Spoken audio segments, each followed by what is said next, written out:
Delhi liquor కేసులో MLC కవిత writ petition పై సుప్రీంకోర్టులో ఊరట దక్కలేదు. ట్రయల్ రన్ కోర్టులోనే బెయిల్ కి అప్పీల్ చేసుకోవాలని న్యాయస్థానం సూచించింది. ఈడీ అరెస్ట్ ను సవాల్ చేస్తూ కవిత పిటిషన్ దాఖలు చేయగా సుప్రీంకోర్టు త్రిసభ్య ధర్మాసనం విచారణ చేపట్టింది. దీంతో ట్రయల్ రన్ కోర్టులోనే బెయిల్ కి అప్పీల్ చేసుకోవాలని న్యాయస్థానం సూచించింది.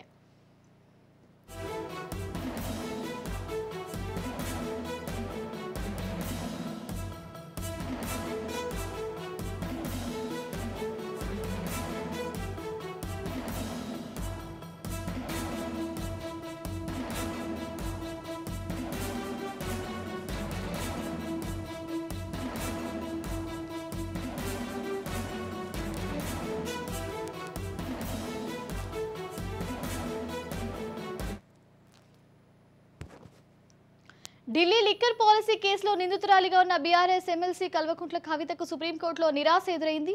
తనపై క్రిమినల్ ప్రొసీడింగ్స్ ను క్వాష్ చేయాలని, బెయిల్ మంజూరు చేయాలని కోరుతూ కవిత దాఖలు చేసిన పిటిషన్ను విచారించిన సుప్రీంకోర్టు ధర్మాసనం ఆమెకు బెయిల్ మంజూరు చేయడానికి నిరాకరించింది. ఇక పిటిషనర్ ఎవరైనా సరే తాము ఏకరీతి విధానాన్ని అనుసరిస్తామని ఈ సందర్భంగా ధర్మాసనం వ్యాఖ్యానించింది. బెయిల్ కోసం నేరుగా సుప్రీంకోర్టును ఆశ్రయించడాన్ని తాము అంగీకరించబోమని తెలిపింది. ఇక బెయిల్ కోసం ట్రయల్ కోర్టుకే వెళ్లాలని సూచించింది. ఎవరైనా సరే బెయిల్ కోసం తొలుత కింది కోర్టుకే వెళ్లాలని స్పష్టం చేసింది.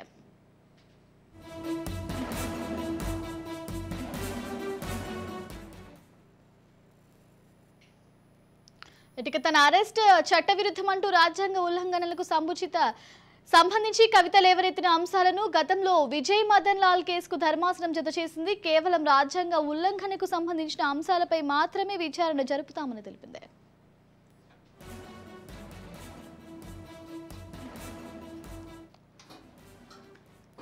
ఇక ఇదే విషయంపై దాఖలైన మరో పిటిషన్తో కలిసి విచారిస్తామని సుప్రీంకోర్టు తెలిపింది. పిటిషన్లోని అంశాలపై ఈడీకి నోటీసులు ఇస్తామన్న ధర్మాసనం ఈడీకి నోటీసులు జారీ చేసింది. ప్రస్తుతం కేసు మెరిట్స్లోకి వెళ్లబోమని స్పష్టం చేసింది. సుప్రీంకోర్టులో కవిత తరపున ప్రముఖ సీనియర్ న్యాయవాది, రాజకీయవేత్త కపిల్ సిబల్ వాదనలు వినిపించారు.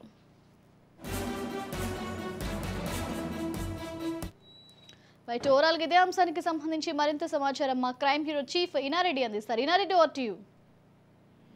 శ్రావ్య, మనం చూడొచ్చు కవితకు సంబంధించిన వ్యవహారంలో సుప్రీంకోర్టులో ఊరట లభిస్తుందని చెప్పి కూడా ఊహించుకుంది.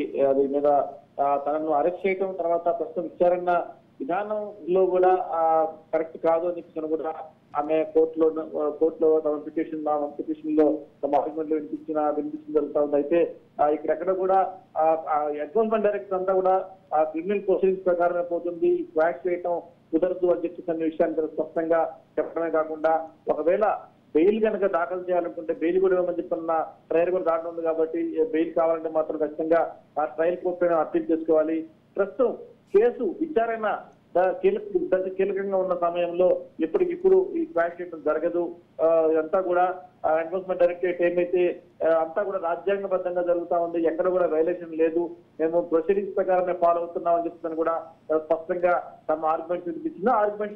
ఆర్గ్యుమెంట్స్ ను ఓకే చేసిన సుప్రీంకోర్టు దీని మీద ఇప్పటికిప్పుడు బెయిల్ ఇవ్వడం కుదరదు. తర్వాత ఈ పిటిషన్ అంటే ఈ ఏమైతే క్రైమ్ ప్రొసీడింగ్స్ పిటిషన్ కొట్టివేయకుండా జరగదని చెప్తాను కూడా చాలా స్పష్టంగా పేర్కొంది. దీనికి సంబంధించి ఈడీకి కూడా నోటీసులు జారీ చేసి దీంట్లో మిగతా విషయాల్లో మాత్రం మేము ప్రొసీడింగ్స్ కంటిన్యూ చేస్తామని చెప్పిన నేపథ్యంలో ప్రస్తుతం మాత్రం సుప్రీంకోర్టులో ఊరట జరుగుద్ది. తర్వాత ఆమె అరెస్ట్ విషయంలో కావచ్చు, తర్వాత ప్రస్తుతం జరుగుతున్న ఎన్ఫోర్స్మెంట్ డైరెక్టరేట్ విచారణ విషయంలో తమకు రిలాక్సేషన్ వస్తుందని చెప్పని కూడా భావించిన నేపథ్యంలో ప్రస్తుతం ఆమెకు తమకు చుక్కెదురని చెప్పుకోవచ్చు. మరి ఇప్పుడు జరుగుతున్న విచారణ ప్రొసీడింగ్స్ కీలక దశలో ఉంది. తర్వాత ఈ సమయంలో కనుక వీళ్లకు బెయిల్ ఇచ్చిన తర్వాత దీంట్లో ఖచ్చితంగా ఇన్వెస్టిగేషన్ ప్రాసెస్ ఇబ్బందిగా ఏర్పడుతుందని చెప్తున్న వాదననే సుప్రీంకోర్టు ధర్మాసనం ఏకీభవించింది. అదే కాకుండా కొట్టేయాలి. తర్వాత అసలు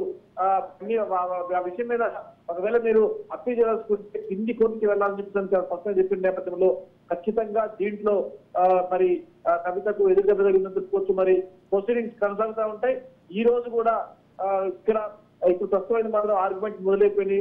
కేజ్రీవాల్ సంబంధించి సుప్రీంకోర్టు దాని తర్వాత 11 గంటల సమయంలో ఆయన్ను ఇప్పటికే కోర్టు పండించేశారు. సో ఇప్పుడు కవిత విషయంలో తర్వాత కేజ్రీవాల్ ఇద్దరిని కూడా కలిపి విచారణ చేసేందుకు అన్ని రకాలుగా ఏర్పాటు చేసుకుని ఈ నెల కూడా చివరకు బాల్ మళ్ళీ కింది పక్కకి వెళ్ళింది కాబట్టి కింది కూడా మళ్ళీ తమ ప్లేయర్ బెయిల్ పెట్టిన తర్వాత మిగతా ప్రొసీడింగ్స్ ని కరెక్ట్ గా చెప్తున్నారు, కింది కూర్చున్న తమ వాదన వినిపిస్తారని చెప్పిన నేపథ్యంలో మళ్ళీ కింది కూర్చున్న పిటిషన్ సిద్ధమవుతుంది పిలుస్తా ఉంది. ఇక తన అరెస్ట్ అక్రమం అంటూ కూడా కవిత వాదిస్తూ వస్తున్నారు. దీనికి సంబంధించి వాదనలు ఏ విధంగా ఉండబోతున్నాయి?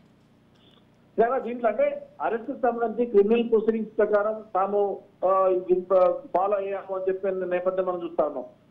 అయితే దీంట్లో ఎన్ఫోర్స్మెంట్ డైరెక్టర్ తమ వాదన వినిపిస్తూ ఆ రోజు కూడా అంటే అరెస్ట్ జరిగిన రోజు కూడా దాదాపుగా 2 గంటల పాటు కవితను విచారణ చేశాము. ఆ విచారణ సమయం కూడా విచారణ సహకరించకపోగా దీంట్లో ఏదో రకంగా తప్పించుకునే ప్రయత్నం చేస్తా ఉన్నారు. దీంట్లో మనం గమనిస్తే అంటే ప్రధానంగా 2 విషయాల్లో మేము వాళ్ళు అంటే ఒకటి వచ్చేసి మనీ లాండరింగ్ విషయమే కాకుండా తర్వాత దీంట్లో ఇన్కమ్ ట్యాక్స్ అధికారులు కూడా వెళ్ళారు ఆ రోజు కవిత ఇంటికి వెళ్ళినప్పుడు. సో ఇన్కమ్ ట్యాక్స్ అవకతవకలు కూడా జరిగాయి. తర్వాత ఈ వచ్చిన డబ్బులు ఏమైతే ఉన్నాయో 1 కోట్ల దాంట్లో అంటే కొన్ని దఫాలుగా ఏమైతే లిక్కర్ స్కామ్ లో పెట్టడం కావచ్చు, తర్వాత కొంతమందికి ఇవ్వడం కావచ్చు, కొన్ని పార్టీలకు ఆఫ్ ఇవ్వడం కావచ్చు, తర్వాత 192 కోట్ల పైబడి ఇల్లు అనేక దఫాలు అనేక రూపాల్లో ఆమె సేకరించింది. ఈ విషయంలో అవకతవకలకు సంబంధించి దానికి స్పష్టమైన వివరణ లేదని చెప్పేసిన నేపథ్యంలో పూర్తిగా ఎవిడెన్స్ ఉన్నాయి కాబట్టి ఆమె అరెస్ట్ చేస్తామని చెప్తాం. దీంట్లో మనం ప్రధానంగా గమనిస్తే అటు పక్కన కేజ్రీవాల్ కావచ్చు, ఇటు పక్కన కవిత కావచ్చు, ఇద్దరు కూడా ఈ ఇన్వెస్టిగేషన్ కీలకంగా ఉంది కాబట్టి వాళ్ళు సాక్ష్యం రావాల్సిన అవకాశం ఉంది, సాక్ష్యాలు అవకాశం ఉంది కాబట్టి కవిత విషయంలో మొబైల్ సీజ్ చేసిన మొబైల్ కూడా ఎక్కడ డేటా లేకుండా డిలీట్ చేసిన మొబైల్ ఇచ్చింది కాబట్టి ఆమె సాక్ష్యాలు తారుమారు చేసిన వ్యవహారంలో ఆమె ఎవిడెన్స్ కూడా సేకరించింది కాబట్టి ఆమె అరెస్ట్ చేయాల్సి వచ్చింది చెప్పన్న పలు అంశాల మీద ప్రస్తుతం క్రిమినల్ ప్రొసీడింగ్స్ కొనసాగుతూ ఉంటాయి. తర్వాత ప్రస్తుతం ఈడీ విచారణ కొనసాగుతుంది. ఒకవేళ బెయిల్ కావాలంటే మాత్రం అసలు కింది కొట్టుకు పోవాల్సిన అవసరం ఉంది. Right, thank you narrate.